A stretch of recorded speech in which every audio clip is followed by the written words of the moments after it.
Hey everybody out there, this is Camille Jamerson, better known as the Mogul Maker from CDJ Associates and the Camille Company. I am jumping off for a few minutes for a Mogul Minute to talk to my Android users who just got admitted to Clubhouse. And if you're like me, you jumped in head first, and you might feel some kind of way about that. You know, like, what is this? What am I doing? And is this for me? Well, this was my first week, so I'm gonna lose my little party hat soon or whatever. But in this week, I've really learned a lot. And I wanted to share with you kind of my takeaways, and hopefully if you've kind of felt like the way I did, these 5 things will kind of help you get your arms around Clubhouse and how to navigate that space. Now, this isn't a how to use Clubhouse. This is what I've learned from using Clubhouse and how I have learned to use the app for my benefit. Make sense? Okay, so here we go. Number one is find your people. Find your people. What do I mean by that? When I first got on, I was just overrun, notwithstanding the person that invited me. She's my peer. But outside of that, I was just overrun with millennials everywhere. I mean, it was just nothing but millennials. And I have absolutely nothing against millennials.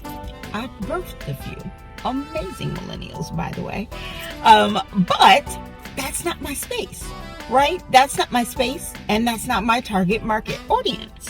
So I'm like, scrolling. I'm like, okay, this isn't gonna work, right?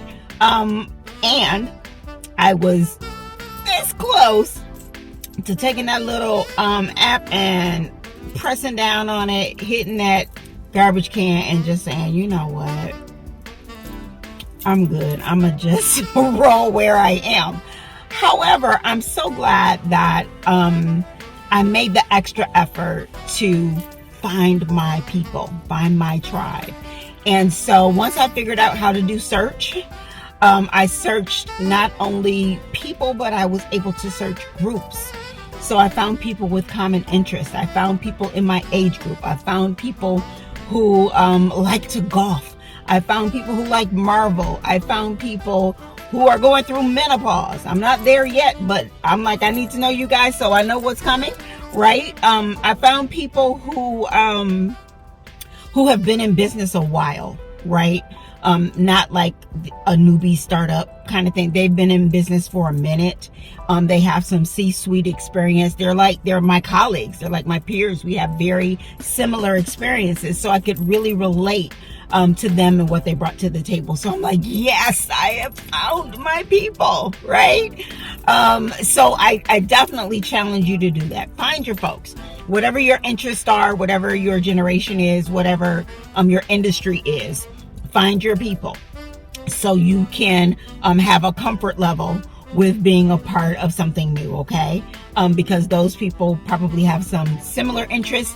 And if you know how Clubhouse works, you can look at the groups that they're in and very easily have someone filter that out for you so you can figure out what groups you want to be a part of. You can look at the person that referred them, and then look at the person that referred them, and then look at the person that referred them, and have a whole tribe of people, like-minded people that you can follow.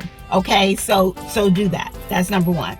But number 2, which is just as important, is don't be afraid to network or reach outside of that circle. It's okay if you're a Gen Xer and you've got folks that you're following or that are following you that are millennials or Gen Zs or boomers, right? Because you can learn or glean from anybody, and you can be a help to anybody. So you don't want to limit yourself to just the people that make you comfortable, right? You don't want to limit yourself to just the industries that you know about. how are you going to learn anything new if you shut yourself off from everything that's new and different? So, whereas you definitely want to engage with people that are in your space, that know what you know, or know your industry, or are subject matter experts in things that you enjoy, you also kind of want to reach out a little bit and find people that are above you or below you in age or experience that you can learn from or that you can share with. So don't be afraid to go outside of your normal bubble. That's number 2, okay? Number 3, figure out where you fit. Figure out where you fit. Are you going to be a moderator? Are you going to be someone that just kind of jumps in rooms? Are you going to be a co-moderator? Are you going to be a connector? Someone that connects people to others that may be of an interest. Like if you know someone is looking for a particular venture capitalist, you can connect the dots for people. Is that going to be your role?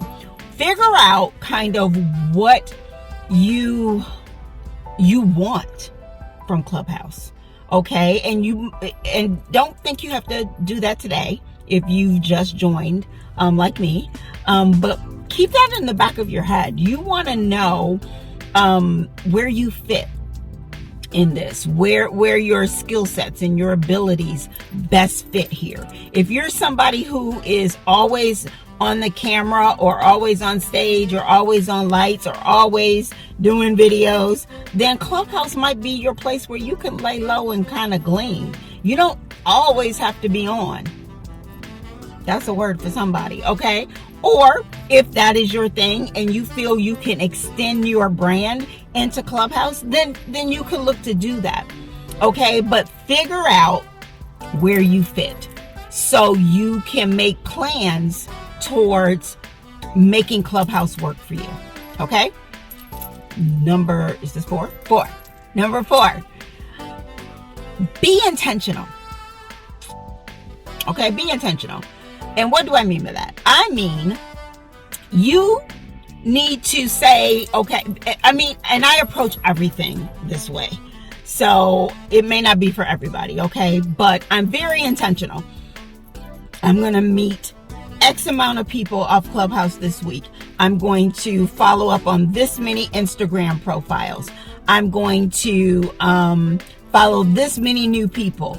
I'm going to maybe chat with this many people offline or in real life or in an email. Okay. I'm very goal driven. So if I do that with Clubhouse just starting out, then I believe that I will not only meet my goals, which for me are to expand my network, right? To elevate my brand and to showcase my subject matter expertise. Okay, so those are my 3 goals. So how I do that is being very intentional about my engagement on Clubhouse, okay? So number 5, the very last one, and it's probably going to seem like a contradiction to all of them, but it's still very important, is have fun. For the love of God, have some fun.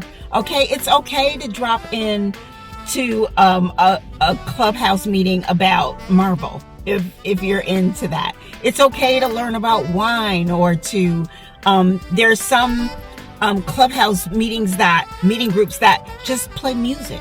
It's okay to drop in those and just enjoy music from all over the world.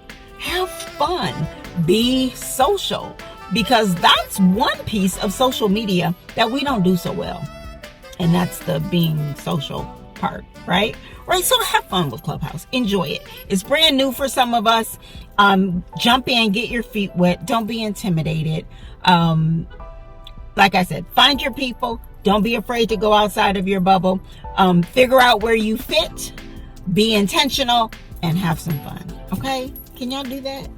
And look for me on there. I'm Camille Jamerson. You'll see the Mogul Maker. Make certain that you're following me so we can chat. And shout out to the Oversized T-Shirt Company for this amazing Brave shirt. They are Oversized T-Shirt CO on Instagram. Make sure you follow them. All right, talk to y'all later. Bye.